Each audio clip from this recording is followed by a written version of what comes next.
사도 바울이 나는 약함을 자랑하겠다라고 고백하고 있습니다.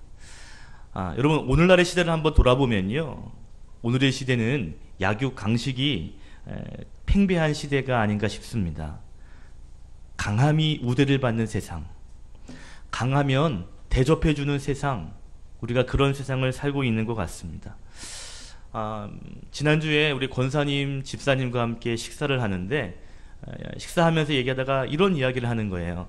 옛날에 자기 차가 굉장히 작았는데 작은 차를 가져갔더니 뭐라고 할까요? 이 주차위원도 무시하더랍니다. 작은 차를 가져가니까 저기다 대라고 이렇게 무시하더라는 거죠. 그런데 여러분, 좋은 차, 예를 들어 외제차 같은 좋은 차, 비싼 차를 가지고 가는 사람에게는요, 대우가 달라집니다. 우리는 이러한 편견, 이러한 서러움, 이런 것들을 많이 경험했기 때문에 우리는 어쩌면 을의 자리가 아니라 갑의 자리에 서기 위해서 날마다 노력하는 것 같습니다. 강함이 우대받기 때문에 여러분, 우리는 강함을 선호하죠. 좋아합니다. 여러분, 강함이라는 것은요, 어떻게 보면 복일 수 있습니다. 강함은 건강함이고 형통함이고 잘됨이고 넉넉함이죠. 강함이 있으면 편리합니다. 그런데 강함만이 복일까요? 약함은 복이 아닐까요? 물론 강함이 있으면 약함보다 조건이 좋죠. 유리합니다. 그러면 약함은 복이 될 수 없나요? 약함은 저주로 낙인 찍어야 되는 걸까요? 저는 오늘 설교를 통해서 강함과 약함을 비교하거나 강함을 깎아내리거나 강함을 비난할 의도가 전혀 없습니다. 반대로 약함이 대단하다, 약함을 추구하자 라는 말도 저는 하려는 것이 아닙니다. 마치 강함과 약함을요, 흑백의 논리로 강함은 좋은 것, 약함은 나쁜 것, 반대로 약함이 좋은 것, 강함은 나쁜 것, 이러한 원리로 오늘 말씀을 전하려는 것이 아니에요. 여러분, 성경에서 때로는 약함을 이야기할 때가 많거든요. 그렇다고 해서 강함이 나쁜 것이냐? 절대 그렇지 않습니다. 강함과 약함 그 자체는요, 그 자체는 굉장히 중립적인 것이죠. 마치 돈과 같습니다. 여러분, 돈이 악한 것입니까? 선한 것입니까? 돈은 중립적이에요. 문제는 그 중립적인 돈을 선하게 사용하느냐, 악하게 사용하느냐에 따라서 달라지게 되는 것이죠. 여러분, 강함과 약함도 마찬가지입니다. 어떻게 쓰이냐에 따라서 달라질 수 있다는 것이죠. 강함이 악하게 쓰이면 악한 강함이 되는 것입니다. 약함도 악하게 쓰이면 악한 약함이 될 수 있다는 것이죠. 예를 들어서 약함을 가지고 악한 일을 도모한다면 그것은 나쁜 것입니다. 강함이 좋고 약함이 나쁘냐, 아니면 약함이 좋고 강함이 좋으냐, 이런 흑백 논리가 아니라는 것이죠. 중요한 것은요, 오늘 사도 바울이 놀라운 고백을 하는데, 나는 약함을 자랑한다 그랬습니다. 그 다음 장 12장 10절에 보면 나는 약함 때문에 기뻐한다 그랬어요. 바울이요, 내가 가지고 있는 약함이 자랑거리라고 말하고요, 이 약함을 나는 기뻐한다 그랬습니다. 여러분, 생각해 보십시오. 아니 정말 이 약함이, 우리가 가진 약함이 정말 남에게 자랑할 수 있는 자랑거리가 될 수 있습니까? 여러분이 가지고 있는 약함이 있죠?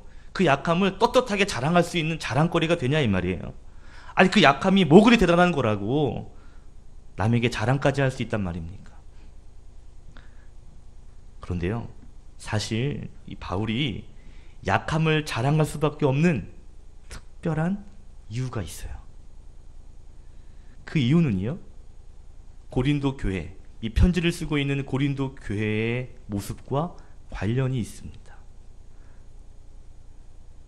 먼저 결과를 말씀드리면 고린도 교회는 외적으로 굉장히 강함이 있는 교회였습니다. 고린도라고 하는 지역을 살펴보면 좀 알 수 있는데, 이 고린도라고 하는 지역은요, 그 고린도라는 도시 안에 큰 항구가 2개나 있어요. 항구가 2개 있으니까 많은 배들이 그리로 들어오게 됩니다. 그러니까 상업이 발달할 수밖에 없죠.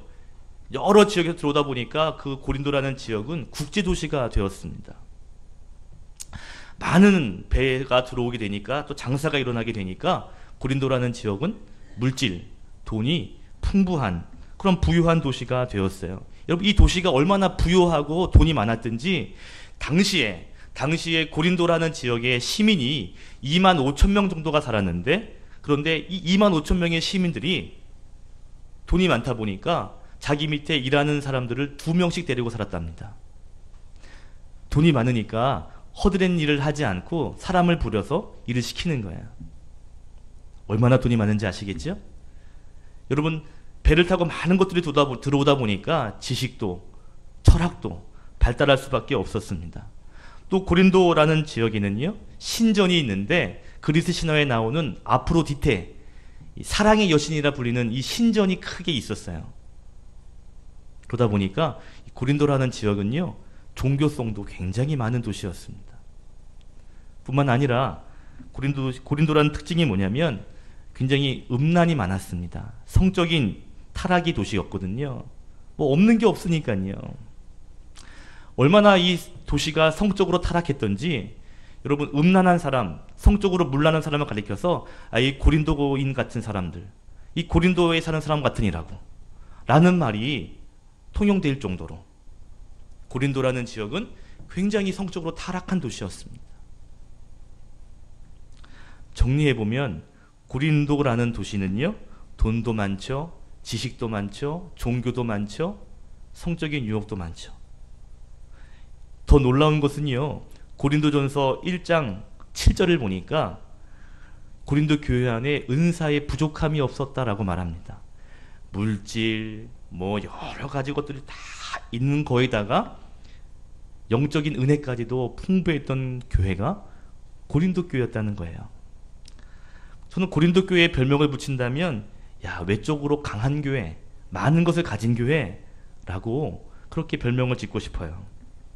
그런데 고린도전서 3장 3절에 보니까 그 교회에 문제가 있습니다. 이렇게 바울이 말해요. 너희가 아직도 육신에 속한 자로다.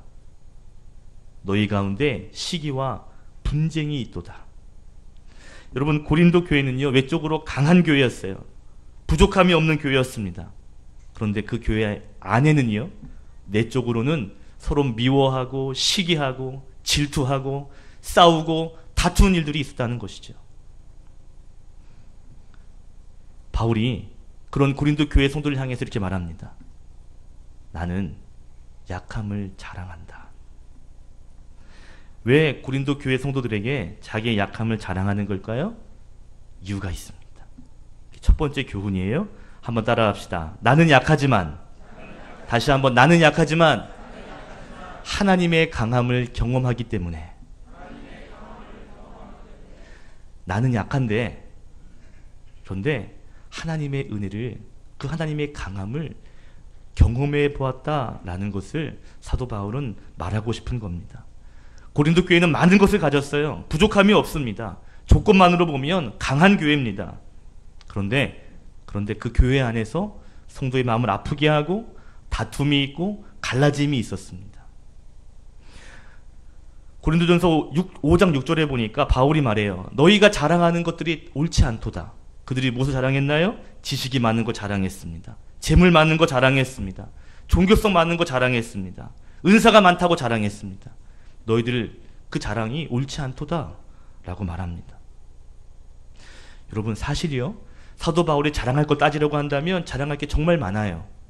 사도 바울은 히브리인 중에 히브리인입니다. 사도 바울은 최고의 지식을 자랑하는 율법학자 가말리엘의 문화생 제자입니다. 가말리엘의 제자라고 말하면 다 알아주는 거예요. 율법에 열심이 있습니다. 로마 시민권도 있습니다.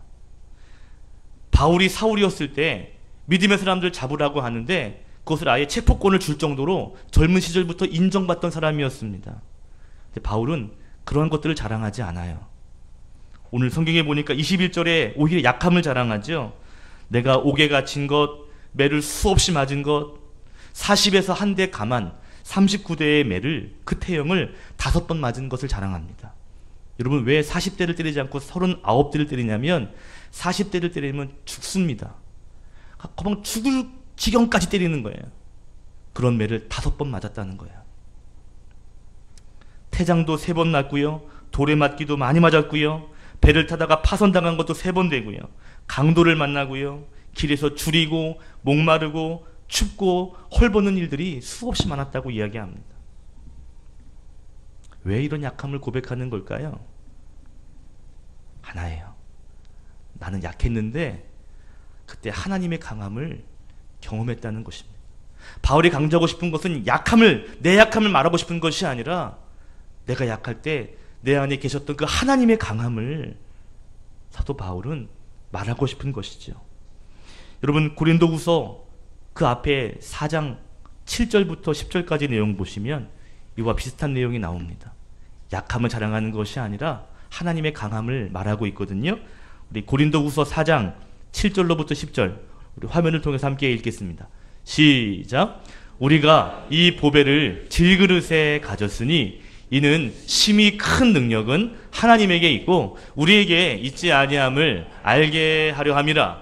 우리가 사방으로 우겨쌈을 당하여도 쌓이지 아니하며 답답한 일을 당하여도 낙심하지 아니하며 박해를 받아도 버림받지 아니하며 거꾸러뜨림을 당하여도 망하지 아니하고 우리가 항상 예수의 죽음을 몸에 짊어짐은 예수의 생명이 또한 우리의 몸에 나타나게 하려 함이라. 아멘. 바울은 약함이 있었는데 그런데 그때 하나님의 강함을 경험했다고 말합니다.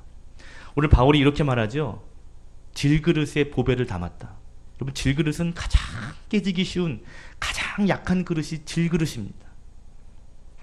자기가 그렇게 약한 그릇이었다는 거죠. 그렇게 깨지기 쉬운 존재였는데 그 안에 뭐가 있다는 거예요? 보배가 담겨져 있다는 것입니다. 그 보배는 예수 그리스도, 복음, 하나님입니다.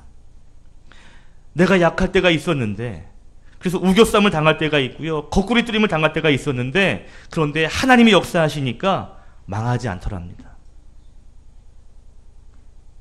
하나님의 강함을 경험했다는 것을 사도 바울은 말하고 있는 거예요.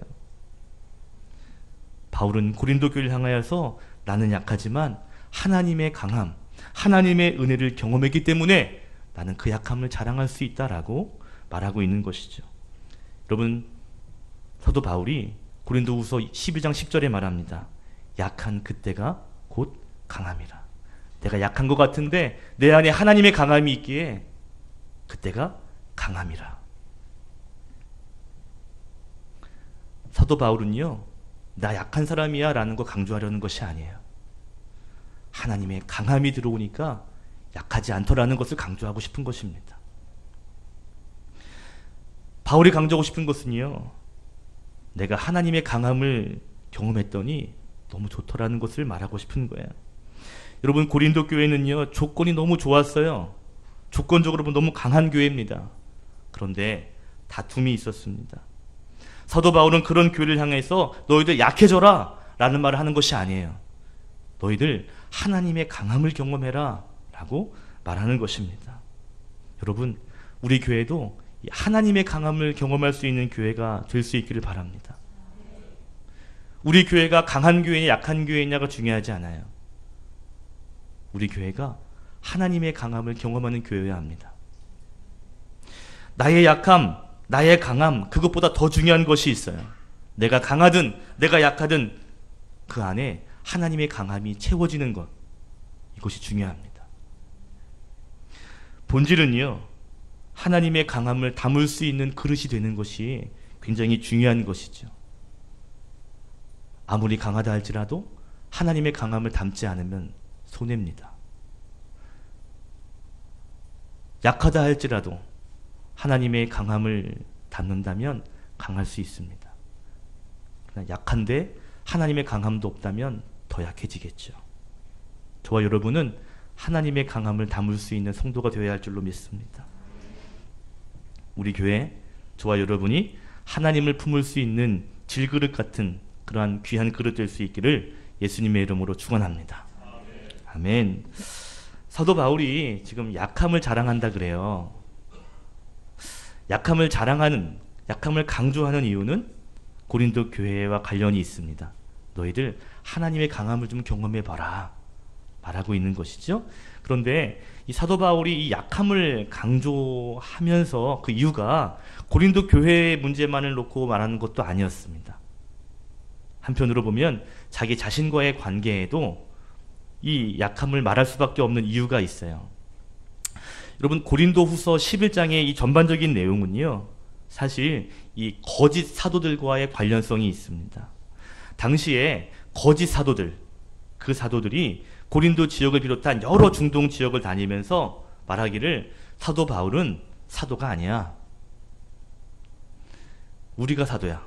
사도 바울 믿지 마라. 라는 이야기들이 많이 퍼졌습니다. 사도 바울은 사도가 아니니까 그의 가르침 따르지 마라. 사도 바울을 조롱하고 비난하고 깎아내리는 일들이 많이 있었습니다. 오히려 거짓 사도들은 내가 얼마나 유명한 사람인 줄 알아? 내가 얼마나 좋은 학교 나왔는지 알아? 그러면서 오히려 자기의 이 유명함을 드러내면서 자기의 사도됨을 피력하고 오히려 바울은 깎아내렸습니다. 그래서 고린도 후서 10장부터 바울은 자기의 사도직을 변호합니다. 내가 사도일 수밖에 없는 이유를 쭉 설명하고 있는 것이죠. 여러분 보세요. 거짓 사도들은 내가 얼마나 잘난 줄 알아? 내가 얼마나 많이 배우고 내가 얼마나 많이 가지고 얼마나 권력이 있는지 알아? 그러니 나를 믿어. 나를 봐. 라고 사도직을 어필하는데, 그런데 사도 바울은 달라요. 사도 바울은 내가 얼마나 고난당했는지, 내가 얼마나 약했는지를 쭉 설명합니다. 왜 그럴까요? 이유가 있어요. 그 이유가 두 번째 나누고 싶은 교훈이에요. 그것은 나는 약하지만 하나님이 나를 사도로 사용하고 있다라고 하는 확신 때문에 그는 약함을 말할 수 있는 것입니다. 한번 따라합시다. 나는 약하지만 내가 쓰임받고 있기 때문에. 여러분, 거짓 사도들은요, 자기들의 인맥, 권위 이런 것들을 자랑하면서 자기의 사도됨을 어필합니다. 내가 이런 사람이야. 나의 사도야. 이렇게 이야기해요. 그런데 바울은 달라요. 그들은 강함을 자랑하며 사도를 이야기하지만 바울은 나는 약한데 나 같은 사람을 하나님이 사용하시네. 이런 하나님의 은혜가 있네. 라는 이야기를 하고 있다는 것입니다. 허드슨 테일러가 이런 말을 했어요. 하나님이 사용하시는 위대한 거인들은 모두 연약한 사람들이었다. 중요한 것은요, 약함이 있는 우리라 할지라도 하나님이 사용하시면 위대할 수 있다는 것입니다. 하나님은 약함이 있는 사람도 강함이 있는 사람도 사용하셔서 하나님의 강함을 보여주셔요. 그래서 때로는 약한 사람이 하나님의 도구로 쓰임받을 수 있습니다. 그러나 내가 할 수 있어 라고 강하다고 말하는 사람은, 교만한 사람은 하나님이 쓰시지 않을 수 있습니다. 그렇기 때문에 나의 약함은 하나님 앞에 흠이 아니에요. 나의 약함은 결점이 아닙니다. 오히려 우리의 약함이 기회가 될 수 있습니다. 여러분, 우리의 강함이 자랑거리 될 수 있지요. 강함만이 자랑거리가 아니라 우리의 약함도 자랑거리가 될 수 있다는 것입니다. 왜냐하면 때로는 우리가 실패를 경험하고 아픔을 경험하고 고난을 경험하는 걸 통해서 우리를 깨닫게 하시고요. 오히려 그 가운데 더 하나님의 풍성한 은혜를 경험할 수 있게 하시기 때문에 그렇습니다. 하나님은요, 약한 사람도 사용하실 수 있어요. 대표적인 인물이 다윗입니다. 다윗과 골리앗이 싸우죠. 골리앗에 비하면 다윗은요, 너무 작고 약한 존재입니다. 얼마나 작고 약했던지, 여러분, 사울 왕이 갑옷을 입혔는데 그 갑옷이 너무 커가지고 맞지 않아요. 얼마나 작은지 아시겠어요? 그런데 그 약한 다윗을 하나님이 붙잡고 사용하시니까 그 엄청난 골리앗을 한 방에 이깁니다. 중요한 것은 내가 약하냐, 내가 강하냐의 문제가 아니에요. 진짜 중요한, 진짜 하나님이 우리를 비중 있게 보시는 것은 내 상태가 약하냐 강하냐 그 문제가 아니라, 하나님은 우리의 상태가 하나님이 쓰실만하냐 쓰실만하지 않으냐, 강하냐 약하냐가 아니라 적당하냐라는 것을 보십니다. 정말 하나님이 쓰시기에 적당한가? 이게 관건이에요. 사도 바울이 약함을 강조하는 것 같지만 사실 하나님께 쓰임받음을 강조하고 있습니다. 여러분, 나의 약함, 나의 강함, 그것보다 더 중요한 것이 있어요? 하나님 손에 붙들려서 쓰임받는 것입니다. 이게 굉장히 중요한 것이죠. 바울은 이것을 자랑하고 싶은 거예요. 고린도전서 1장 27절에 이런 말이 있습니다. 하나님은 세상에 약한 것들을 택하사 강한 것들을 부끄럽게 하신다. 그 다음 절에 하나님은 세상에 천한 것들, 멸시받는 것들을 들어 사용하신다. 여러분, 우리가 약하지만 하나님께 쓰임받을 수 있다라고 하는 이 분명한 자랑거리가 저와 여러분에게 있어야 할 줄로 믿습니다. 하나님은요, 삼손같이 힘 있는 사람도 사용하십니다. 그러나 다윗처럼 약한 사람도 사용하실 수 있습니다. 문제는 내가 비록 약할지라도 하나님이 쓰시면 능치 못함이 없다라는 믿음이 있어야 한다라는 것이죠.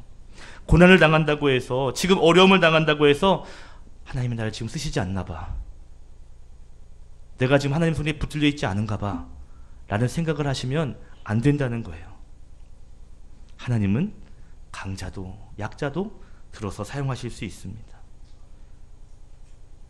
하나님은요, 강한 자도 약한 자도 믿음에 있는 사람이라면 그를 거인으로 사용하신다라는 것을 여러분 믿으시기 바랍니다.